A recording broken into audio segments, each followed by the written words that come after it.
நம்ம cross side scripting அட்டாக்கை பற்றி நம்ம கேள்விப்பட்டிருப்போம்.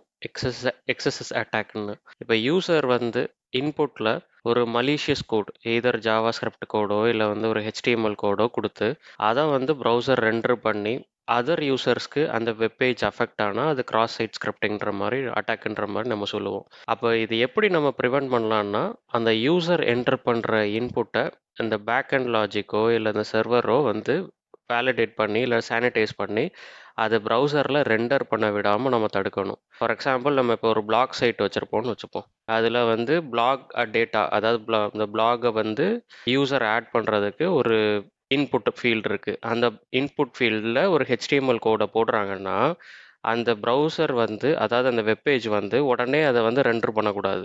எய்தர் அதை வந்து ட்ரான்ஸ்ஃபார்ம் பண்ணி HTML கோடை வந்து எஸ்கேப் பண்ணி அதை வந்து ஒரு டேட்டா பேஸில் ஸ்டோர் பண்ணிட்டு அதை ரிட்ரீவ் பண்ணும்போது அன்எஸ்கேப் பண்ணி அதை வந்து HTML கோடாக ப்ரௌசரில் காட்டணும். அதாவது அந்த பர்டிகுலர் பிளாகை ஆக்சஸ் பண்ணுறாங்கன்னா.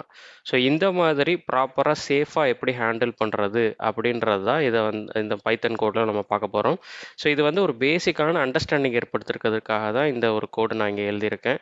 எப்படி வந்து இதை பைத்தனில் HTML பில்ட்இன் மாடியூலை யூஸ் பண்ணி ப்ராப்பராக ஹேண்டில் பண்ணுறதுன்னு. ஸோ இங்கே நான் வந்து ஒரு ஸ்கிரிப்ட் டேக்கில் உள்ள அலர்ட் அப்படின்ற ஒரு ஆப்ரேஷன் எடுத்திருக்கேன். இதை நீங்கள் ப்ரௌசரில் ரெண்டர் பண்ணிங்கன்னா உங்களுக்கு அலர்ட் பாப்அப் வரும், ஹாய்ன்னு. இப்படி வந்து ப்ராப்பராக HTML பில்ட்இன் மாடல் யூஸ் பண்ணி எஸ்கேப் பண்ணுறது அன்எஸ்கேப் பண்ணுறதுன்றதுக்கான கோடிங் எழுதியிருக்கேன்.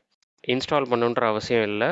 இம்போர்ட் பண்ணிட்டு எஸ்கேப்புன்ற பில்ட்இன் மெத்தட் நீங்கள் யூஸ் பண்ணீங்க, HTML டேக்ஸை ஃபுல்லாக எஸ்கேப் பண்ணிடும். அதே மாதிரி அன்எஸ்கேப் பண்ணுறீங்கன்னா அது எஸ்கேப் ஆன HTML டேக் கிடச்சிரும். ஸோ இதை நான் எக்ஸிக்யூட் பண்ணி காட்டுறேன். இங்கே பார்த்தீங்கன்னா எஸ்கேப்டுன்ற அவுட்புட்டில் நீங்கள் பார்த்தீங்கன்னா உங்களுக்கு தெரியும், இங்கே அலர்ட் ஸ்கிரிப்ட் டேக்கில் வந்து ஓப்பனிங் டேக்ஸ் அண்ட் க்ளோசிங் டேக்ஸ்லாம் இருந்தது.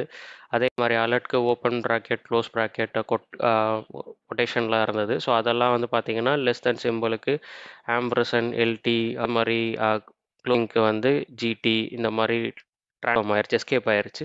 ஸோ சேம் இந்த அவுட்புட்டை வந்து நான் அன்எஸ்கேப் ஃபங்க்ஷனுக்கு பில்ட்இன் ஃபங்க்ஷனுக்கு நான் பாஸ் பண்ணும்போது எனக்கு வந்து எஸ்கேப் ஆன HTML டேக்ஸ் ஃபுல்லாக திருப்பி ப்ராப்பர் HTML டேக் ஃபார்மேட்டில் கிடச்சிருச்சு. ஸோ இப்படி தான் நீங்கள் வந்து உங்கள் வெப்பேஜ்லேயோ இல்லை வந்து உங்கள் நார்மல் ஏதோ ஒரு ஸ்மாலாக நீங்கள் ஒரு அப்ளிகேஷன் க்ரியேட் பண்ணுறீங்க அப்படின்னா ப்ராப்பராக HTML எஸ்கேப் பண்ணி ஸ்டோர் பண்ணி வச்சுட்டு அதை ரிட்ரீவ் பண்ணும்போது ப்ராப்பராக அன்எஸ்கேப் பண்ணி உங்கள் வெப்பேஜில் ரெண்டர் பண்ணலாம்.